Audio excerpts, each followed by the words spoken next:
A'udzubillahi minasyaitonirrajim. Aku berlindung kepada Allah dari godaan syaitan yang terkutuk. Bismillahirrahmanirrahim, dengan menyebut nama Allah yang Maha Pengasih lagi Maha Penyayang. Surah Ar-Ra'd, surah ke-13, ayat yang ke-6 sampai ayat yang ke-13. Yang sebagaimana penjelasan yang lalu, jumlah ayat ini 43, diturunkan sebelum Nabi hijrah, Makkiyah. Ayat yang ke-6, wa yasta'jilunaka, dan mereka meminta kepada Nabi Muhammad untuk disegerakan, dicepatkan, bisyai'ah, dengan datangnya ajab, dengan datangnya siksaan, kejelekan-kejelekan. Qoblal hasanati, sebelum mereka meminta kebaikan. Wa qad khalat, dan sungguh khalat telah terjadi, telah berlalu, min qablihim, dari sebelum mereka, al-masulat, contoh-contoh, ya, permisalan-permisalan, contoh-contoh siksaan-siksaan Allah kepada kaum-kaum yang dahulu. Wa inna, dan sesungguhnya rabbaka, Tuhanmu Allah, lazu, pasti benar-benar mempunyai, maghfiratin, ampunan, linnas, bagi semua manusia, ala zulmihim, atas kezaliman mereka. Wa inna, dan sesungguhnya rabbaka, Tuhan kamu Allah, lasyadidul iqab, sungguh pasti sangat berat, al iqab, siksaannya, ya, hukumannya. Nah, ini ayat yang ke-6. Terjemahannya itu satu kata seperti itu. Kalau kita kan belajar Al-Quran terjemah, kalau belajar tafsir itu kan memang harus dengan langsung rujukan dengan kitab. Cuma kasihan kalau bapak-bapak mah gitu ya. Kan ada yang nanya, nih Ustaz kok nggak pakai tafsir Jalalain, tafsir Munir, atau tafsir yang lainnya. Jadi saya membaca, cuma kalau kita jelasin satu kata dengan penjelasan tafsir, hanya cukup satu ayat, mungkin 1 jam ini atau setengah jam ini, ya. Jadi makanya kita langsung ke inti permasalahannya, karena yang ngaji adalah bukan santri, bukan orang yang konsentrasi di pesantren, bukan orang yang konsentrasi di kampus kuliah di PTIQ misalnya, atau di UIN, jurusan tafsir gitu ya, begitu. Jadi ada yang nanya, jawabannya begitu ya. Jadi kalau yang nanya, ini langsung penjelasan, tapi saya tetap membaca. Dari Quran itu ada tafsir Departemen Agama, tafsir Jalalain, tafsir Munir dikarang oleh Imam Nawawi, ada tafsir Ibnu Katsir itu. Dan sekarang sangat mudah. Jadi kalau Bapak punya handphone yang bagus, langsung ada di download, langsung diketik tafsir Jalalain, langsung ada. Download aja, tafsir Ibnu Katsir ada. Gitu, ya. Jadi gampang sebenarnya. Cuma ini karena ngajinya adalah orang awam, makanya kita langsung ke inti masalahnya. Gitu. Jadi kalau ada yang tanya gitu ya, jadi langsung ke inti masalah, pengertian secara ringkas lah begitu. Jadi wallahu alam, kalau ada kesalahan di sana sini mohon maaf ya. Tapi alhamdulillah meningkat terus setiap harinya. Sekarang sudah 230 subscriber ya. Jadi yang penonton gitu ya. Artinya yang bukan penonton, minimal dia sudah menyetujui ya. Ya, mudah-mudahan nanti sampai 1 juta subscriber, amin.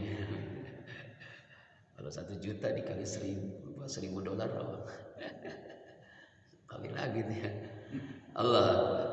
Wa yasta'jilunaka, dan mereka meminta segera ya, dicepatin gitu, disegerakan. Jadi orang-orang kafir nih, karena nggak percaya dengan siksaan, tidak percaya dengan azab, ya dia minta disegerakan gitu. Ya minta disegerakan seperti orang-orang yang dahulu gitu ya, minta disegerakan, minta dicepatkan. Wa yasta'jilunaka, jadi orang kafir waktu itu kepada Nabi Muhammad, orang Quraisy meminta disegerakan, bisayiat, dengan datangnya siksaan, azab. Jadi ingin cepat gitu. Mana buktinya kalau saya ini nyembah berhala? Mana itu ajab gempa? Mana itu ajab wabah misalnya, penyakit? seperti COVID itu atau ajab yang lain-lainnya. Mana itu?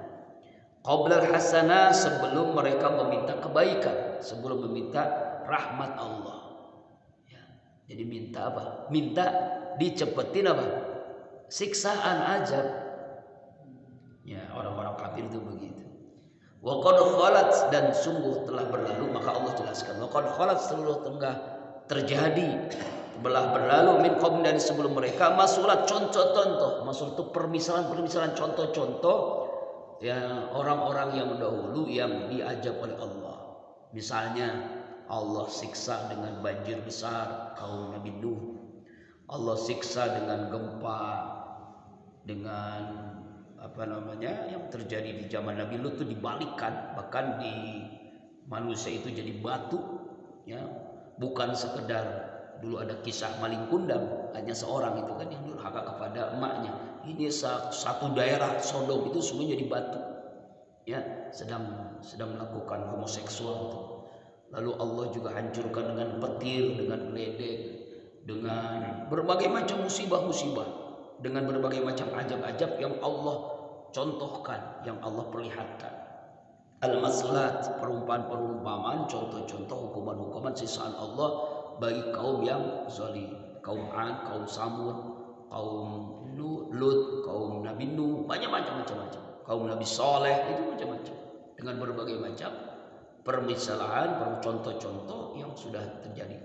Cuma memang kalau udah hatinya sudah beku, ya hatinya itu sudah tertutup oleh kekuasaannya, oleh hartanya, oleh nafsunya, ya udah susah. Nah, kalau istilah almarhum Ki Haji Husin itu bangkawara. Tahu bangkawara? Itu bahasa apa tuh, nggak ngerti. Udah paling udah bebel banget. Nah itulah orang kafir tuh gitu, udah susah. Ya, makanya Allah menyatakan dalam ayat ini, wa inna rabbaka lazu maghfiratin. Sesungguhnya Tuhan Allah itu pasti mempunyai ampunan. Nah, ampunan bagi siapa? Bagi linnas, bagi manusia yang bertobat, manusia yang taat, manusia yang menjalankan perintah Allah, maghfirah, ya, ala zulmim, atas kezaliman mereka. Ya, jadi artinya walaupun manusia itu maksiat, walaupun manusia itu melakukan dosa, tapi ya ampunan Allah, rahmat Allah itu lebih didahulukan. Ya kan? Lebih didahulukan dibandingkan siksaan Allah. Ya, siksaan Allah. Makanya dalam hadis itu ketika Allah mau mengajab, kata Nabi ini, memberikan musibah kepada sebuah kaum, tapi ketika dia melihat ada seorang yang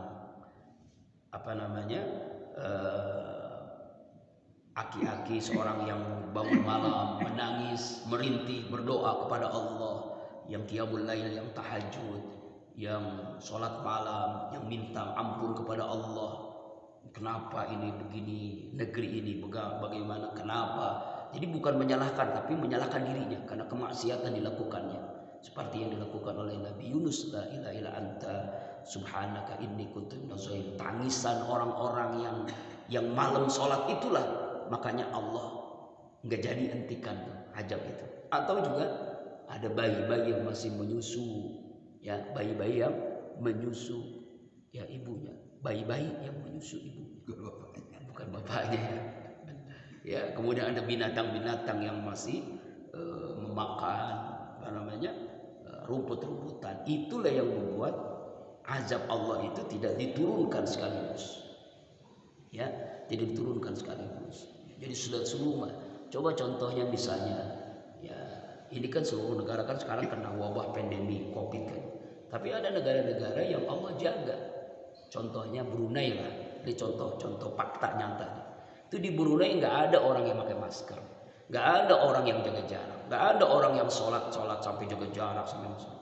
Dia tetap menjalankan syariat. Apa yang terjadi? Nggak ada yang terkonfirmasi satupun orang yang positif corona. Tidak ada, apalagi sampai mati mah. Yang kena aja nggak ada. Karena dijaga itu oleh Allah Subhanahu wa taala lewat menjalankan syariat, menjalankan agama dengan benar-benar. Sultan Hasan al-Bolkiah itu. Dan sekarang viral kan? Coba aja lihat. 3 ketik Sultan Al-Bolkiah Brunei. ketik di Google atau lihat aja bagaimana negara Brunei itu nggak ada orang yang kena corona, nggak ada yang kena COVID. Kenapa dia? Karena menjalankan syariat benar-benar. Kan fi zimatillah, orang yang melaksanakan sholat subuh berjamaah, sholat isya berjamaah minimal itu asar isya ya, atau ada yang mengatakan asar dengan subuh, ada yang mengatakan isya dengan subuh. Ma fi zimatillah, dalam lindungan Allah. Namanya dalam lindungan Allah, dia tidak akan kena gitu. Ya, tidak akan kena. Nah itu Ustadz teman, Ustadz kan ada yang meninggal. Itu karena dulunya punya penyakit. Ya memang sudah jatahnya, ajalnya. Kiai Haji Zain Rafiq seminggu sekali, 2 kali ke rumah sakit harus cuci darah. Dan itu udah berapa tahun. Ustadz Buya Nurman, yang namanya jantung apa, ring namanya, sudah pasang ring jantung lah, punya penyakit jantung. Jadi sudah kronis jantungnya. Lalu ya kena COVID katanya ya, kena COVID itu karena memang punya penyakit bawaan itu, jadi nggak kuat untuk menahan. Ini salah itu diantaranya mungkin. Nah kenapa bisa begitu? Karena memang sudah Indonesia ini kan sudah terlambat. Orang Cina masuk, sudah masuk nggak ditutup-tutup. Orang-orang luar negeri masuk ke Indonesia nggak ditutup. Sedangkan negara-negara lain sudah ditutup, nggak boleh. Itu yang menyebabkan menularnya cepat banget. Sekarang sudah gimana? Makanya sekarang kita jaga prokes, tetap jaga prokes di tempat-tempat yang memang zona merah. Tapi kalau insya Allah kampung kita enggak ya. Allah jaga insya Allah. Itu contoh sederhana. Jadi artinya ya musibah-musibah yang terjadi itu memang sebagai pelajaran bagi kita. Nah, pelajaran bagi kita. Maka kita berutang budi kepada orang yang malam-malam bangun, berutang budi dengan orang yang nangis tengah malam istighfar, berutang budi dengan orang-orang yang ngaji, orang-orang yang selalu berjamaah di masjid. Jangan nyalahin doang gitu ya. Ya Allah. Nah, jadi Allah itu pasti Allah mengampuni. Dan kepada siapa? Linnas, bagi semua manusia. Maka kalimatnya linnas di sini umum. Jadi ada peluang orang kafir itu diampuni oleh Allah kalau dia meninggal dalam keadaan mukmin muslim ya. Ala zulmi. Wa inna rabbana syadidul iqab, dan sesungguhnya Tuhanmu Allah la syadidul iqab, sangat berat siksaannya. Bagi siapa? Bagi orang yang melakukan kemaksiatan, kezaliman, kemungkaran, dosa-dosa besar ya. Jadi nanti Bang, jadi itulah kenapa enggak disegerakan musibah terjadi seperti umat-umat yang dahulu sampai satu negara hancur, karena ya Allah menurunkan Rasulullah itu arsalnaka rahmatan wa ma arsalnaka illa rahmatan lil alamin, bagi seluruh alam, rahmah ya, sebagai kasih sayang Allah Subhanahu wa taala. Nah itu Pak ya. Jadi pentingnya kita selalu istiqomah dalam ketaatan. Jangan sampai kita udah seperti ini lalu kita menurun ke istiqomahan kita ya. Terus menerus istiqomah. Ya kenapa? Karena banyak orang-orang yang banyak setan itu ya. Setan itu godain kita itu dengan berbagai cara. Kita ini udah rajin nih, udah rajin ngaji, rajin sholat. Nah, setan ini dengan berbagai cara supaya menurun tuh. Ya, menurun apa? Semangat lagi. Supaya menurun istiqomahnya. Jadi ayat ini menjelaskan bagaimana Allah itu pasti mengampuni setiap manusia ya kalau dia benar-benar taubat kepada Allah. Jadi makanya ada peluang, walaupun yang kafir sekalipun, apalagi yang masih muslimah. Orang kafir nih ada peluang masuk surga kalau di akhir hidupnya mengucapkan kalimat la ilaha illallah. Dan itu adalah hidayah Allah. Kan banyak orang-orang kafir di akhir hidupnya, udah sudah aki-aki pendeta, udah puluhan tahun, umurnya udah 70 tahun masuk Islam. Baru masuk Islam sehari meninggal. Nah, itu lebih enak dibandingkan kita misalnya. Nauzubillah, jangan sampai ya. Orang yang mukmin, orang muslim gitu, dari masih kecilnya soleh, jadi santri, jadi kiai, bahkan di akhir hidupnya meninggal dalam keadaan kafir. Ini terjadi Pak. Dulu tahun berapa begitu seorang ulama di Saudi Arabia. Wah, ulama hebat lah, bukan sekedar ulama. Muridnya banyak, santrinya banyak, jamaahnya banyak. Di akhir hidupnya dia senang dengan wanita ateis, wanita yang tidak percaya Tuhan, tidak percaya agama. Orang cantik suka lagi, dia perempuan juga suka. Sama-sama gua akhirnya nikah dengan cara ya bukan Islam lagi dah. Akhirnya dia udah murtad. Bahkan dia mengatakan Islam wah dengan berbagai cara karena nikah. Karena cintanya dengan wanita yang ateis itu hatinya tertutup, meninggal dalam keadaan kafir. Nauzubillahi. Tapi banyak orang-orang kafir yang akhirnya masuk Islam. Ya, Irna Handono kan, ya Syafi Antonio, kemudian dulunya maksiat, orang Muslim tapi maksiat, seperti almarhum Ditorolis, akhir hidupnya kan, masya Allah, meninggal dalam keadaan bagus banget, husnul khotimah. Nah, itulah namanya takdir Allah yang tidak bisa dielakkan. Karena itulah kita selalu minta kepada Allah. Mantap. Itu doa selamat itu.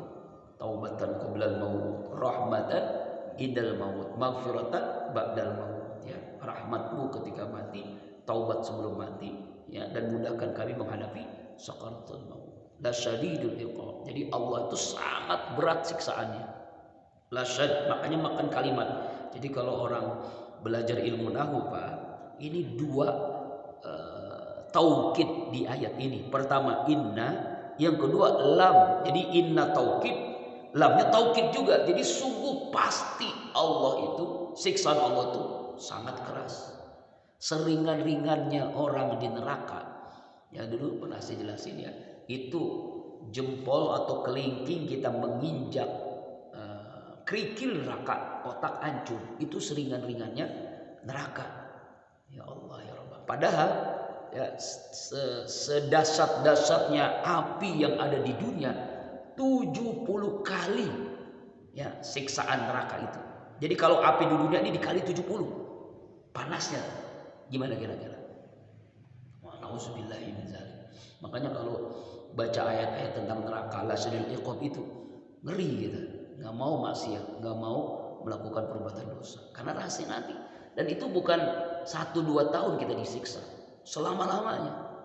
Makanya ketika imam besar mengatakan tunggu nanti pengadilan akhirat, meriang gitu, mukanya pucat pasti itu hakim.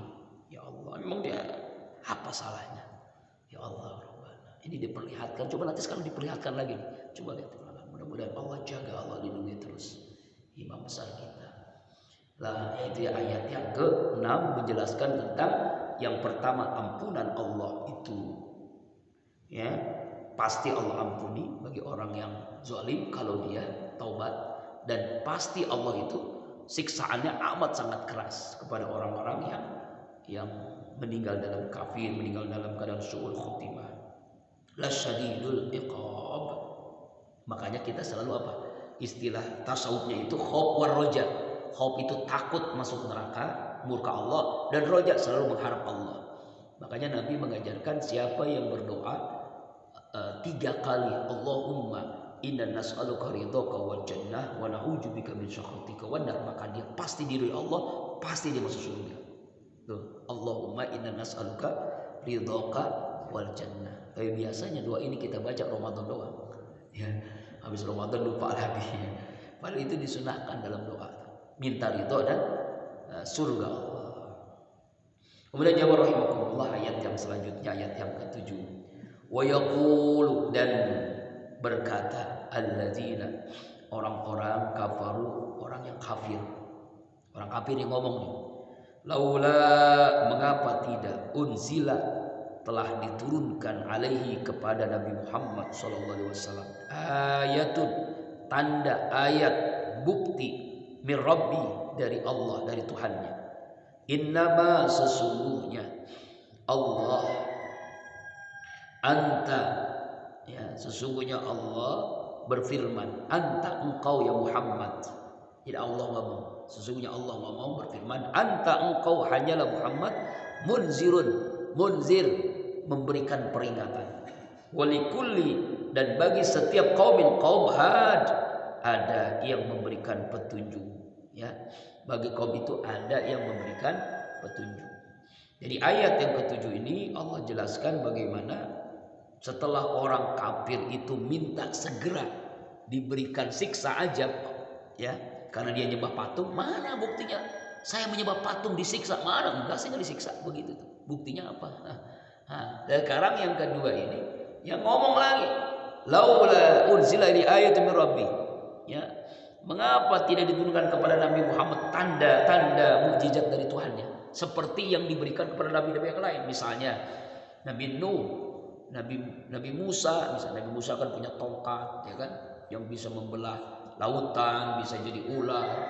Nabi Daud dengan kekuatan tangannya, ya, bisa membuat besi jadi alat-alat, golok, pisau dan sebagainya, pedang dan sebagainya. Nabi-nabi yang lain mana buktinya, tandanya Muhammad itu adalah nabi, diberikan mukjizat, mana buktinya? Jadi dia nantangin sebenarnya, nantangin Nabi Muhammad SAW. Jadi orang kafir itu ngomong begitu. Mana buktinya Nabi Muhammad itu seorang nabi, seorang utusan Allah? Mana buktinya? Alaihi ayatu min rabbi, apa tandanya? Apa mukjizatnya? Padahal mukjizatnya adalah Al-Qur'an. Mukjizatnya adalah Al-Qur'an. Ini mukjizat yang jelas nyata. Ya.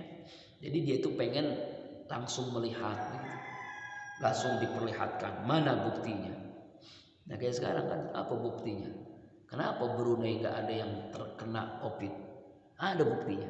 Karena dia mengamalkan agama secara kafah, ya kan? Ya walladzina amanu, ya, udkhulu fisilmi kafah, masuklah ke dalam agama Islam secara keseluruhan. Kalau secara keseluruhan menjalankan agama, pasti tidak akan orang yang Allah itu pasti akan memberikan kebahagiaan di dunia dan di akhirat. Itu buktinya kan, bukti nyata tuh. Kalau orang pengen bukti, mana buktinya? Tuh Brunei lah contohnya. Sholatnya tetap rapat, nggak ada jaga jarak, ya kan? Kenapa Saudi sekarang jaga jarak terus? Ini ada viral sekarang, Allah alam benar atau tidak itu, apa hoax gitu. Mudah-mudahan sih nggak benar sih. Ngeri kalau itu benar.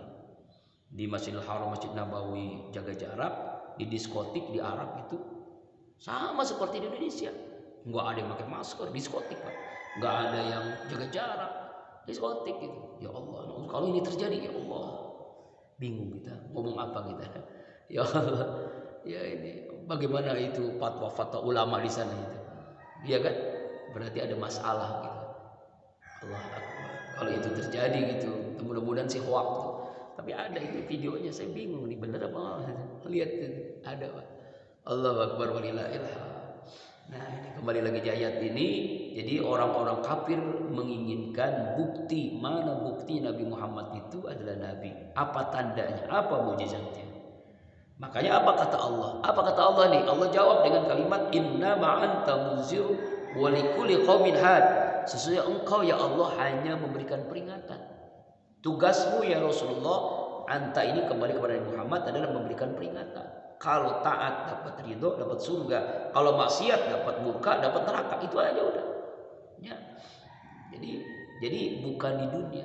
Jadi kan sekarang ada orang yang ingin langsung dapat di dunia ini begitu. Jadi tidak langsung begitu. Ya walikulli qaumin had. Bagi setiap kaum itu ada petunjuk, ada nabinya. Ya kan? Ya kan, di Bani Israel ini nabinya, nabi-nabi yang lain diturunkan sesuai dengan negaranya, dengan daerah masing-masing, ya kan? Ya, kecuali Rasulullah SAW, dia seluruh alam rahmatan lil alamin. Itulah luar biasa Nabi Muhammad. Kalau nabi-nabi itu sesuai dengan daerahnya, Pak. Nabi Adam, Nabi Nuh, Nabi Sulaiman, Nabi Ibrahim, Nabi Ismail, Nabi Ishaq, Nabi Yusuf, ya kan? Nabi yang lain-lain itu sesuai dengan daerahnya, sesuai dengan negaranya. Ya, Rasulullah itu seluruh alam lil alamin. Ya, ini walikulli qaumin had. Bagi setiap kaum itu ada yang memberikan petunjuk. Yang memberikan petunjuk itu nabi. Ya, nabi itu jumlahnya makanya banyak. Ada yang mengatakan ulama 114 nabi, ya. Ada yang mengatakan lebih daripada itu, ratusan ribu nabi. Ya, kalau rasul memang itu hanya 25. Jadi semua rasul itu pasti nabi, tidak setiap nabi itu rasul. Apa bedanya? Kalau rasul itu dia buat dirinya dan buat umatnya, jadi dia ngajak. Kalau nabi buat dirinya sendiri, ya. Tapi jangan dan harus diingat, ya, khatamun nabiyyin, Nabi Muhammad itu penutup para nabi. Nah sekarang kan sudah mulai ada orang-orang, ya bukan zaman sekarang, zaman Nabi aja ada yang ngaku nabi. Ya kan dulu ngaku nabi dulu teman. Namanya Musailamah Kazzab itu kan ngaku nabi. Sekarang masih ada sekarang. Belum lama tuh ditangkap ya nabi di mana tuh? Di Garut atau di mana? Di Bandung kan. Aduh ngaku nabi lagi. Dulu kan udah nangkap dulu namanya dulu Musadek. Dulu siapa? Macam-macam tuh ya. Ya kan? Nah, Tugimin ya itu ngaku nabi. Terus di pasar Minggu juga ada juga ngaku nabi. Astagfirullahaladzim.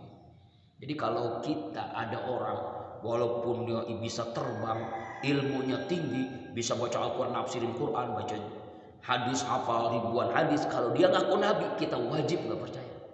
Kenapa? Karena khatamun nabi itu hanya pada Nabi Muhammad SAW. Jadi setelah Nabi Muhammad itu nggak ada nabi lagi. Dan itu ada bagian daripada keyakinan kita. Itu dari akidah, iman kita.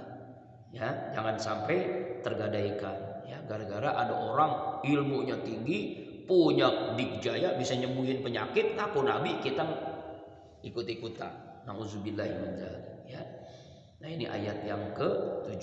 Jadi menjelaskan bagaimana orang-orang kafir ngomong kepada Nabi Muhammad apa tandanya dia nabi, dan ya Allah menjelaskan sungguhnya engkau adalah munzir, hanya memberikan peringatan. Tugasmu hanya peringatan. Sesungguhnya setiap kaum itu ada apanya? Ada nabinya, sesuai dengan keadaan nabinya. Jadi dakwah itu bagaimana dulu Wali Songo berdakwah sesuai dengan keadaan negerinya, kampungnya, ya kan? Contohnya dulu seorang wali Allah itu berdakwah melihat ada orang kaya yang bakhil pelit, ya itu saya melihat tuh difilmkan gitu, beras-berasnya jadi apa? Jadi pasir, jadi tanah. Dulu orang kaya itu kan punya beras, banyak sawah-sawahnya. Pelitnya orang minta-minta, itu nggak dikasih, saking bakhilnya, saking pelit. Apa yang terjadi? Itu beras-berasnya jadi tanah, jadi pasir. Ya Allah ya Rabbana. Itu wali Allah tuh, wali songo. Tapi setelah taubat minta ampun kepada Allah, akhirnya kembali lagi jadi beras lagi. Ya Allah ya Rabbana. Ya seperti itu ya di antara tanda-tanda. Ya, itu baru wali Allah, apalagi nabi. Ya nabi lebih mudah lagi kalau mau kan. Ya. Nah ini ya ayat yang ke-7. Sekarang ayat yang ke-8. Allah ya'lamu, Allah dialah Allah yang maha mengetahui. Ma tahmilu, apa yang dikandung. Kullu unsa, bagi setiap manusia perempuan. Unsa ini perempuan ya. Wa ma tagidul arham, dan apa yang mengurangi rahim seorang ibu. Wa ma tazdad, dan apa yang bertambah pada rahimnya. Wa kullu syai'in, bagi setiap sesuatu, indau di sisi Allah bimiqdar, punya ukuran, punya batasan-batasan. Nah ini harus tertanam dalam jiwa kita bahwasanya hanya Allah lah yang maha mengetahui apa yang ada di dalam kandungan wanita. Walaupun sekarang ada alat yang bisa mendeteksi ini jenis kelaminnya di rahim seorang ibu itu laki-laki, ini jenis rahimnya perempuan. Ada memang dengan apa? Ya USG. Tapi kan kadang-kadang coba lihat ya, setelah dilahirkan ternyata bukan berubah gitu. Setelah USG ini laki-laki, ternyata lahirnya perempuan. USG lah perempuan, ternyata lahirnya laki-laki. Nah itu di luar nalar. Ya, memang pengetahuan bisa memungkinkan, bisa melihat itu. Tapi kondisi itu ya dijelaskan oleh Rasulullah SAW, yaitu dalam hadis arba'in. Jadi kalau Bapak membaca hadis 40 hadis arba'in, nah itu di antara hadis itu menjelaskan selama manusia itu kan Allah ciptakan dari sperma, kemudian segumpal darah, dari segumpal darah jadi daging, 40 hari berikutnya menjadi ditiupkan ruh. Nah ketika ditentukan apanya? Ditentukan ajalnya, ditentukan rezekinya, ditentukan baik atau tidaknya, atau celaka dan bahagianya ditentukan oleh Allah. Jadi setelah ketika 4 bulan itu, makanya ada tradisi kita istri kita, anak kita, mantu kita itu ada namanya istilahnya 4 bulanan. Ini apa tuh? Syukuran, ya. Syukuran 4 bulanan supaya bagian daripada tafaulan, memberikan keberkahan supaya anak yang lahir nanti pas ketika ditiupkan roh itu menjadi anak yang bahagia, menjadi anak yang diberikan kemudahan, menjadi anak yang soleh atau solehah, gitu kan? Nah itu. Jadi hanya Allah yang tahu, hanya Allah yang tahu tentang kondisi seorang yang ada di rahim seorang ibu. Ya, ada orang yang punya anak kembar 2, ada yang 3, ada yang 4, ada yang 7 pernah tuh saya lihat. Sekali melahirkan 7 anak. Jadi alhamdulillah banget. Insya Allah kayak kucing. Pokoknya perutnya gede banget ya Allah. Allah Akbar walillahil hamd. Kayak tikus ya. Ada. Ya Allah ya Rabbana. Kalau 2 aja orang udah repot. Ini sampai 3, sampai 4, sampai 7. Ya Allah. Gimana itu? Nah, itu kan hanya Allah yang tahu, hanya Allah yang menentukan itu. Maka di sini kalimat wa ma taghillu arham, dan apa yang mengurangi rahim-rahim. Jadi yang mengurangi rahim itu artinya bisa dikurangi. Artinya memang sudah Allah. Misalnya nih, senang banget nih, insya Allah di USG itu punya kembar ada 2. Ternyata lahirnya yang satu meninggal dunia, yang satu hidup. Nah itu kan dikurangi oleh Allah kan. Padahal di USG-nya ada 2, kan bisa jadi begitu. Atau nauzubillah ada yang kembar siam. Kembar siam itu artinya nyatu gitu antara kepala dengan kepala, badan dengan badan. Dioperasi meninggal dua-duanya. Nah, itu kan hanya Allah yang tahu. Nauzubillah. Ada begitu kan ya? Ada juga ketika dioperasi yang satu meninggal, yang satu enggak. Ya kan? Itu karena enggak kuat gitu. Karena jantungnya itu apa tuh? Kurang apa tuh? Ya, misal jantungnya di sebelah kanan, sebelah kiri itu yang siam tuh, kembar siam. Gitu kan. Kemudian apa kata Allah di sini? Wa ma tasdad, dan apa yang bertambah. Ya, misalnya di USG 1, ternyata lahir jadi 2. Kan kita nggak ada yang tahu kan. Nah, itu namanya Allah yang Maha tahu. Nah, ini di luar pengetahuan manusia. Makanya ada ilmu yang bisa lewat akal, tapi ada ilmu yang lewat keimanan. Ada sunnatullah, ada inayatullah. Nah, harus kita yakini nih. Sunnatullah, kalau kita ingin kenyang makan, kalau kita ingin kaya bekerja, kalau kita ingin dapat rezeki ya harus berusaha. Itu sunnatullah. Tapi ada di balik itu namanya inayatullah. Inayatullah itu pertolongan Allah. Allah tolong hamba-hambanya di luar nalar. Contoh di luar nalar, ada orang yang nggak bekerja tapi kok rezekinya lancar. Di rumah aja rezekinya banyak gitu. Kenapa? Karena dia main handphone, main laptop, dapat rezeki lewat online ya, misalnya kan. Dia bekerja lewat online, dia dagang lewat online, ternyata rezekinya banyak. Dia YouTuber gitu, banyak banget tuh ini subscribernya. Ya kan? Itu misalnya kan. Kita nggak tahu ya. Kalau zaman dulu, wah tuh pasang ngepet dan sebagainya. Padahal enggak, dia main handphone gitu, main laptop, ternyata rezeki lewat situ gitu kan. Padahal di rumah doang, nggak kemana-mana. Bisa jadi begitu kan. Ada juga yang Allah kasih rezeki yang disebut dengan min haitsu la yatasib, dari arah yang tidak disangka-sangka. Min haitsu la yatasib. Itulah min haitsu la yatasib. Kita inginkan itu. Dan itu janji Allah. Tolak ayat 2 dan 3. A'udzubillahi minasyaitonir rajim. Wa may yattaqillaha yaj'al lahu makhraja wa yarzuqhu min haitsu la yatasib. Siapa orang yang sungguh-sungguh bertakwa kepada Allah, Allah berikan rezeki dari arah yang tidak disangka-sangka. Min haitsu la yahtasib. Ya kan? Ada yang begitu. Ada orang yang datang, Pak Kiai, saya ingin rezeki saya lancar, hutang saya lunas. Nah, setelah itu dia konsultasi. Nih, ada sedikit kasih amplop. Terus ada lagi yang datang, Pak Kiai, saya sudah lama belum nikah, saya pengen nikah. Ini selesai itu bisa dikasihkan solusi, kasih amplop lagi. Sehari bisa 10 amplop. 1 amplop 10 juta, berapa juta? Misalnya gitu. Nah, seperti Kiai Mufasir tuh. Tapi amplop-amplop itu, Pak, seluruhnya untuk kemaslahat, untuk masjid, untuk pesantren, dia nggak mau dia. Makannya dari mana? Yang dia makan dari yang dia tanam. Itu yang di Banten. Haji Potoni sering ke sana. Nah, Haji Mufasir Banten. Dia makan dari yang dia tanam. Kalau kita mau makan apa yang dimakan ya, apalagi itu mau makan mie, makan air, udah mah enggak ada mau. Yang dia tanam tuh, ya padi, yang makan nasi yang dia tanam, ya ubi yang dia tanam. Nah, kalau nggak tanam nggak mau. Hebat tuh saking apik-apiknya waroknya. Kalau saya masa belum bisa begitu, masih nggak sanggup.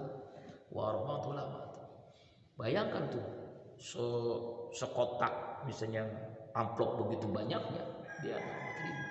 Dia untuk apa? Untuk masjid, untuk pesantren, untuk fuqara masakin, anak yatim. Jadi pagi dapat sampai sore amplop penuh, sorenya udah habis, nggak ada. Ya Allah, bajunya cuma 2 pasang. Kita pasang lemari, waduh baju macam-macam. Apalagi ustaz, banyak banget baju ini. Oh, ini untuk tampil. Aduh, ya bagi artis ya Allah, sepatunya itu ya Allah kayak orang jualan sepatu. Padahal sendiri, padahal bukan banget sendiri, tapi sepatunya sampai ya, kalau acara-acara gosip tuh Pak ya kadang-kadang ya astagfirullahaladzim.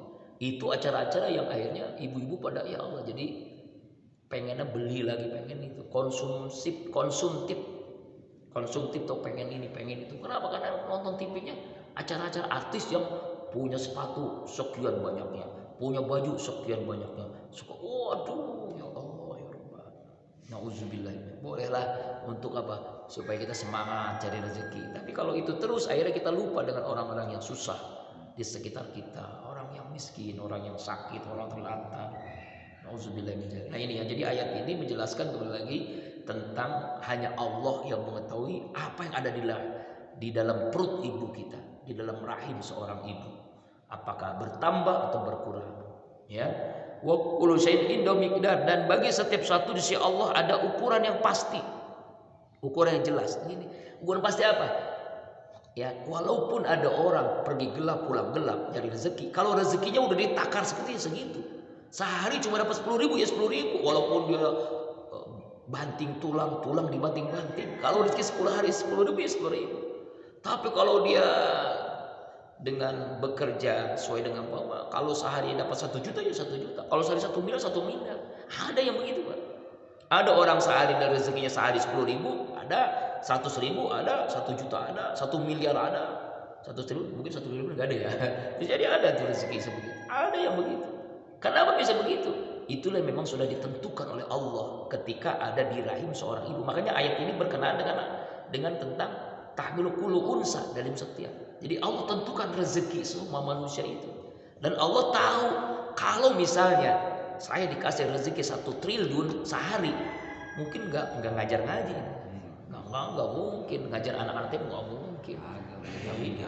Iya boncang-boncang. Jangan satu dulu dah. Sehari 1 juta aja dah misalnya. Ya.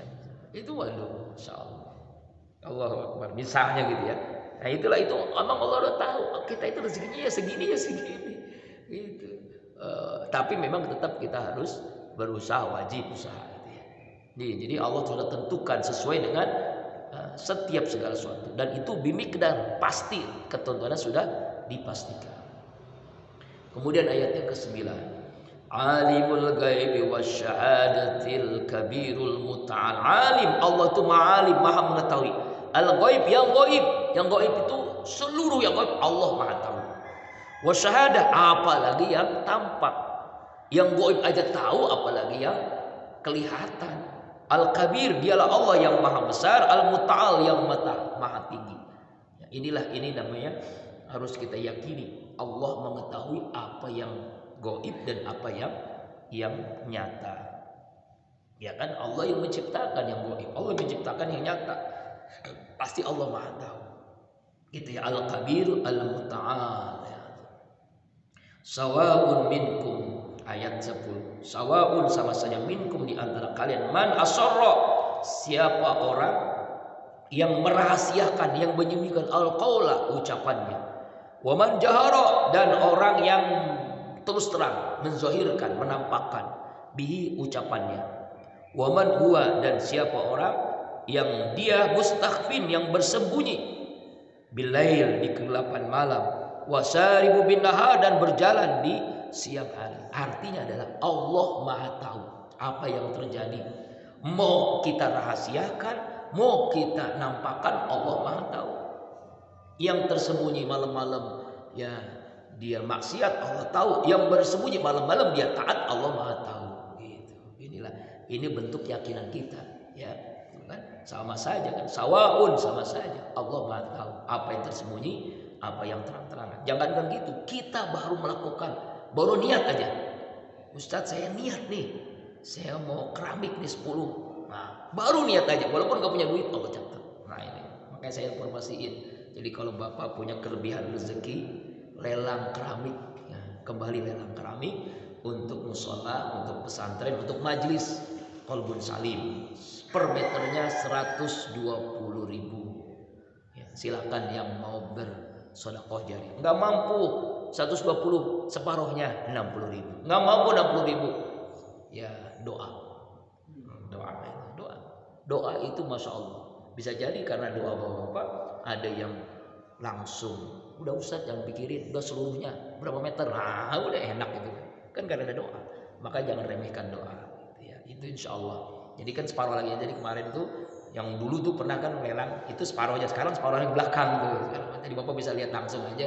Nah itu per meternya 120.000 untuk lelang keramik, bukan untuk saya, untuk bapak, karena itu kan amal jariah.